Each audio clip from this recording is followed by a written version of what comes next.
आज इतनी भारी संख्या में कोने कोने से आए हुए सभी भाइयों, बहनों, माताओं, बुजुर्गों, बच्चों, आप सब लोगों को मेरा नमस्कार, सबको मेरा प्रणाम, जय जोहार। इतनी धूप में आप इतनी देर से बैठे हुए हैं, हमारी बातचीत सुनने के लिए आप सब लोगों का दिल से मैं आभार व्यक्त करता हूं। दोस्तों, मैं दिल्ली से आया हूं, मेरे साथ पंजाब के मुख्यमंत्री भगवंत मान साहब आए हैं। हम अपना सारा कामकाज छोड़ के आज आप लोगों से मिलने आए हैं और कल हम जेल में चेतर वसावा से मिलने के लिए जाएंगे। इन्होंने चेतर वसावा को गिरफ्तार कर लिया, आपके बेटे को गिरफ्तार कर लिया, आदिवासी समाज के नेता को गिरफ्तार कर लिया। चेतर वसावा हमारे छोटे भाई जैसा है। आम आदमी पार्टी हमारा एक परिवार है और चेतर वसावा हमारा छोटा भाई है। लेकिन सबसे ज्यादा दुख की बात मुझे इस बात से हुई कि चेतर वसावा की धर्मपत्नी को भी इन्होंने गिरफ्तार, शकुंतला बेन को भी इन्होंने गिरफ्तार कर लिया। शकुंतला बेन चेतर वसावा की धर्मपत्नी है, लेकिन वो हमारे समाज की बहू है। इन्होंने हमारे समाज की बहू को भी गिरफ्तार कर लिया। ये पूरे आदिवासी समाज के लिए अपमान की बात है। मैं आपसे पूछना चाहता हूं, इस अपमान का बदला लोगे कि नहीं लोगे? पुराने जमाने में हमने देखा डाकू हुआ करते थे, उन डाकुओं का भी ईमान धर्म होता था। किसी गांव में डाका मारने जाते थे, उस गांव की बहू बेटियों को नहीं छेड़ते थे। ये बीजेपी वाले तो डाकुओं से भी बदतर हैं। इन्होंने हमारी बहू को भी गिरफ्तार कर लिया। इन्होंने पूरे आदिवासी समाज का अपमान किया है। चुप तो नहीं बैठोगे, बदला लेना है। चेतर वसावा आदिवासी समाज का एक उभरता हुआ युवा नेता है। बीजेपी उसको कुचलना चाहती है। बीजेपी पूरे आदिवासी समाज को संदेश देना चाहती है कि अगर किसी युवा ने आंख उठा के देखी, अगर किसी युवा ने दोबारा उठा के देखा, तो उसको भी हम कुचल देंगे। इस बारे में चुप नहीं बैठना। अगर हम चुप बैठ गए तो बीजेपी के हौसले बुलंद हो जाएंगे। बीजेपी को डर लगता है कि अगर चेतर वसावा आगे बढ़ गया तो ये आदिवासियों के हक की बात करने लगेगा, आदिवासियों को हक दिलाना चालू करेगा। ये जितनी बातें अभी वर्षा बहन ने पढ़ के सुनाई, जो उन्होंने चिट्ठी में लिखी है, चेतर वसावा ने जितनी बातें लिखी है, स्कूल की बात लिखी है, अस्पताल की बात लिखी है, जल जंगल जमीन की बात लिखी है, रोजगार की बात लिखी है, जमीन हड़पने की बात लिखी है, फॉरेस्ट डिपार्टमेंट की बात लिखी। 30 साल से बीजेपी का राज है, बीजेपी ने अभी तक क्यों नहीं किया? अगर बीजेपी कर देती तो आदिवासी समाज को चेतर वसावा की जरूरत नहीं थी। बीजेपी ने नहीं किया, इसीलिए चेतर वसावा को इनके लिए आवाज उठानी पड़ी। दोस्तों, बीजेपी आदिवासी समाज के खिलाफ है। बीजेपी आदिवासी समाज से नफरत करती है। बीजेपी आदिवासी समाज से शुरू से उनके खिलाफ है। मैं आपसे पूछना चाहता हूं, 30 साल से बीजेपी का राज है गुजरात में। आज यहां इतने आदिवासी गांव से लोग आए हुए हैं, हजारों लाखों लोग आए हुए हैं।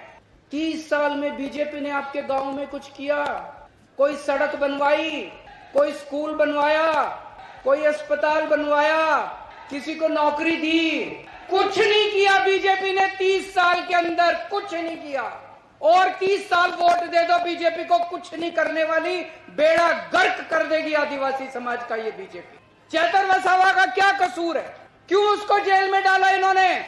क्योंकि चेतर वसावा गरीबों और मजदूर आदिवासी लोगों को उनका हक दिला रहा था। जब फॉरेस्ट डिपार्टमेंट वाले आपकी जमीनें हड़पने के लिए आते हैं तो चेतर वसावा बीच में खड़ा होकर आपकी रक्षा करता है, आपकी जमीन की रक्षा करता है। जब फॉरेस्ट डिपार्टमेंट वाले आपके ऊपर फर्जी एफआईआर करते हैं तब चेतर वसावा पुलिस वालों से आपके लिए लड़ता है। जब आपके स्कूल नहीं बनते, आपके, मुझे बताया गया कई स्कूल ऐसे हैं जिसमें एक भी टीचर नहीं है, कई स्कूल ऐसे हैं जिसमें एक टीचर है।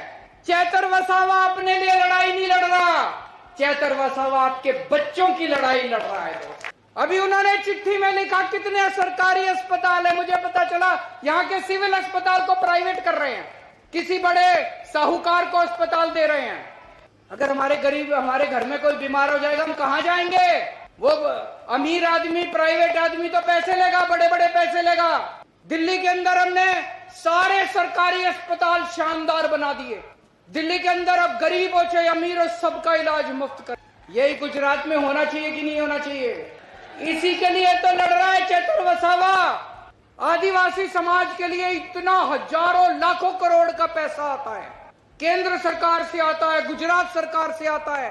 कहां जाता है सारा पैसा? एक भी पैसा अपने गांव में नहीं आता, एक भी पैसा हमारे ऊपर खर्च नहीं होता। सारा पैसा चोरी कर लेते हैं ये लोग, सारा पैसा चोरी कर लेते हैं ये लोग। इसी के खिलाफ चेतर वसावा लड़ाई लड़ रहा है, इसी के खिलाफ चेतर वसावा आवाज उठा रहा है।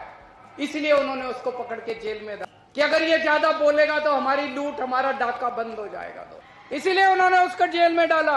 ये कसूर है चेतर वसावा अपने लिए लड़ रहा, चेतर वसावा अपने लिए नौकरी नहीं मांग रहा, चेतर वसावा अपने बच्चों के लिए नौकरी नहीं मांग रहा, चेतर वसावा आदिवासी समाज के एक आदमी के लिए लड़ रहा है। आज पूरे गुजरात में अगर बीजेपी एक आदमी से डरती है तो उसका नाम है चेतर वसावा। मैं बीजेपी को कहना चाहता हूं, बीजेपी वालों, आने वाले समय में चेतर वसावा तुम्हारा काल बन के निकलेगा, तुम्हारा सत्यानाश करेगा बीजेपी का चेतर वसावा जिस दिन बाहर आएगा। या तो उसको छोड़ दो, नहीं तो आज से गुजरात के अंदर बीजेपी की उल्टी गिनती शुरू हो गई है। उस पे ये लोग दबाव डाल रहे हैं चेतर वसावा पे। मुझे संदेश आया था चेतर वसावा का, उस पे दबाव डाल रहे हैं बीजेपी में शामिल हो जाओ, तुमको मंत्री बना देंगे, बीजेपी में शामिल हो जाओ, तुमको करोड़ों रुपया देंगे, आम आदमी पार्टी छोड़ दो। दोस्तों, आज अगर चेतर वसावा बीजेपी में शामिल हो जाए, उसको कम से कम 100 करोड़ रुपया मिलेगा, उसको मंत्री पद मिलेगा। लेकिन चेतर वसावा ने कहा मैं मर जाऊंगा, मैं अपने समाज के साथ धोखा नहीं करूंगा। उसने आपको नहीं छोड़ा, आपके परिवार को नहीं छोड़ा, आपके समाज को नहीं छोड़ा। चेतर वसावा ने कहा मुझे चाहे 10 साल 15 साल जेल में रखो, अपने समाज के साथ धोखा, अपने समाज के साथ धोखा नहीं करूंगा। वो चाहता तो ऐशो आराम कर सकता था, करोड़ों रुपए की कोठी खरीद सकता था, गाड़ियां खरीद सकता था, पैसे ले सकता था, मंत्री, लेकिन उसने ऐसा नहीं किया। वो आपके लिए खड़ा, आपके लिए लड़ रहा है, अपने लिए नहीं लड़ रहा। चेतर वसावा शेर है। और बीजेपी वालों, शेर को ज्यादा दिन पिंजरे में नहीं रखा जा सकता। जिस दिन शेर बाहर निकलेगा उस दिन तुम्हारी खैर नहीं है। कल मैं और भगवंत मान साहब, और अगर जेल वालों ने परमिट किया तो गोपाल इटालिया साहब और यशोदान गढ़वी भी, हम उनसे जेल में मिलने के लिए जाएंगे। मैं आपसे पूछना चाहता हूं, क्या मैं उनको चेतर वसावा को जाके कह दूं कि सारा गुजरात उनके साथ खड़ा है? जरा दोनों हाथ खड़े करके बताओ कि आज सारा गुजरात चेतर वसावा के साथ खड़ा है? सारा गुजरात चेतर वसावा के साथ खड़ा है? मैं कल जाके बोल दूं चेतर वसावा को? आपका संदेश लेके कल मैं जाऊंगा। ये लड़ाई चेतर वसावा की लड़ाई नहीं है, ये आपकी इज्जत की लड़ाई है, आपके मान स्वाभिमान की लड़ाई, पूरे आदिवासी समाज के मान सम्मान की लड़ाई है। अगर आज आप चुप रहे, अगर आज आप बैठे रहे, तो ये बीजेपी वालों के हौसले बुलंद हो जाएंगे। कल अगर कोई भी युवा आदिवासी समाज से खड़ा होगा तो उसको कुचल दिया जाएगा। हमें चुप नहीं रहना, उठो, खड़े हो जाओ सब लोग। और आज हम लोगों को ये बीजेपी को संदेश देना है कि अब इनके अत्याचार नहीं चलेगा, अब इनका अपमान नहीं चलेगा। ये अपमान हम सहने वाले नहीं है। दोस्तों, आज मैं ऐलान करना चाहता हूं, आम आदमी पार्टी की तरफ से आने वाले लोकसभा चुनाव में भरूच सीट से चेतर वसावा लोकसभा का चुनाव लड़ेंगे। मुझे उम्मीद है कि जब तक चुनाव होंगे चेतर भाई बाहर आ जाएंगे। हमने उन्हें बाहर लाने के लिए बड़े बड़े, देश के जो सबसे बड़े वकील हैं, देश के जो सबसे महंगे वकील हैं, बड़े से बड़े वकील आम आदमी पार्टी ने चेतर भाई और शकुंतला बहन के लिए किए। मेरे ख्याल से 20 तारीख को शकुंतला बहन की बेल एप्लीकेशन सुप्रीम कोर्ट में लगी है। मैं भगवान से प्रार्थना करता हूं कि 20 तारीख को शकुंतला बहन को बेल मिल जानी चाहिए। उसके बाद हम जल्दी से जल्दी कोशिश करके चेतर भाई को भी बाहर निकालने की कोशिश करेंगे। लेकिन अगर इन्होंने षड्यंत्र रच के चेतर भाई को लोकसभा चुनाव के पहले बाहर नहीं आने दिया तो उनको जिताने की आपकी जिम्मेदारी है। चुनाव आपको लड़ना पड़ेगा, लड़ोगे? चेतर भाई की फोटो लेके घर घर जाना पड़ेगा, लड़ोगे? बीजेपी की यहां से जमानत जब्त होनी चाहिए, लड़ोगे? ये चुनाव आपको लड़ना पड़ेगा। ये चुनाव आप चेतर भाई के लिए नहीं लड़ रहे, या आप अपने परिवार के लिए, अपने भविष्य के लिए, अपने समाज के भविष्य के लिए चुनाव लड़ रहे हैं। तो चाहे वो जेल में रहें, चाहे वो बाहर रहें, हमें चेतर भाई को दिल्ली में लोकसभा में भेजना है। अभी चेतर भाई की आवाज यहां से गूंजती है, अब चेतर भाई की आवाज दिल्ली से पूरे देश के अंदर गूंजेगी। कल हम जाएंगे चेतर भाई से मिलने के लिए और मैं पूरी उम्मीद करता हूं वो जल्द से जल्द बाहर आएंगे।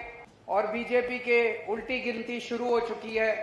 कहते हैं ना, जब पाप का घड़ा भर जाता है, गीता में भी लिखा है कि जब पाप का घड़ा भर जाता है तो फिर ऊपर वाला अपनी झाड़ू चलाता है। ऊपर वाले ने झाड़ू चलानी शुरू कर दी है। लास्ट में मैं एक नारा बोलूंगा, एक नारा लगाएंगे। मैं बोलूंगा जेल के ताले टूटेंगे, आप बोलना चेतर वसावा छूटेंगे। जेल के ताले टूटेंगे,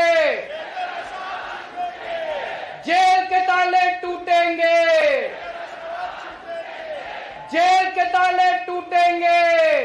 नमस्कार, मैं हूं मुकेश कोरी। आपको ये वीडियो कैसा लगा है उस पर अपना सुझाव कमेंट बॉक्स में जरूर दें। हमारे चैनल को सब्सक्राइब ना किया हो तो सब्सक्राइब करें, बेल आइकन पर प्रेस करें। प्रत्येक खबर का नया नोटिफिकेशन सबसे पहले आपको प्राप्त होगा। हम फिर मिलेंगे एक नई खबर के साथ, तब तक आप हमको इजाजत दीजिए। जय भारत, जय हिंद।